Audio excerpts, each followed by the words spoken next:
Yeah, I know there's some like New York, like the Bottom Line in New York. Bottom Line is, but it's dead now. Bottom Line's gone. Yeah. Okay, Yeah. well, And good riddance. I mean, Yeah. Between us, I mean, everybody played there, but everybody that played there was like, why did we play here? Yeah.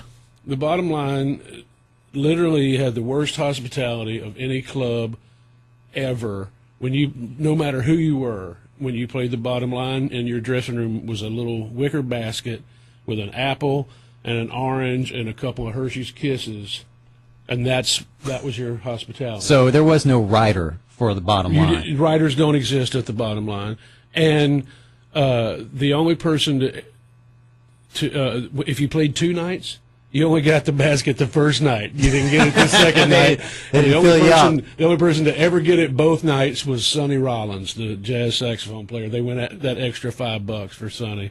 But yeah, the Bottom Line would charge you for drinks during the break. You could have free soda while you were on stage, but during the break you had to pay for it. Wow. That's hilarious. And what was the other thing?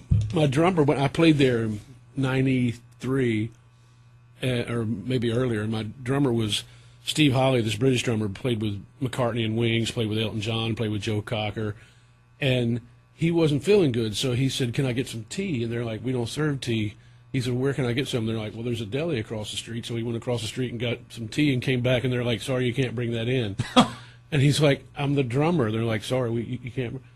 He's like, I asked you guys if you had tea. You said, no, go to the deli. I go to the deli. I come back. You won't let me in with the tea. It's like, that's typical Bottom Line. Yeah. And in terms of legendary nightclubs then, so the one we didn't mention is the Fillmore, right? Yeah, I was going to say, if we say San Francisco, you know it's going to be Fillmore for sure. Absolutely. Yeah. Would you say that's it? Would you say that's the most legendary? If there is one, if you had to pick one, because that Cavern Club. The most? Yeah. Yeah, probably so. Yeah, I would. Well, yeah, of clubs, so to speak. I mean, the Fillmore's theater, club, all at once. You know, the Fillmore is strange because it started out in one location, then they moved it to another location. Now it's back at the original location. Do you have any Bill Graham stories? I do. Yeah. Let's hear one. Bill Graham stories. Well, I only met Bill a few times before he passed away. But was he with it at that time, Warren, when you did?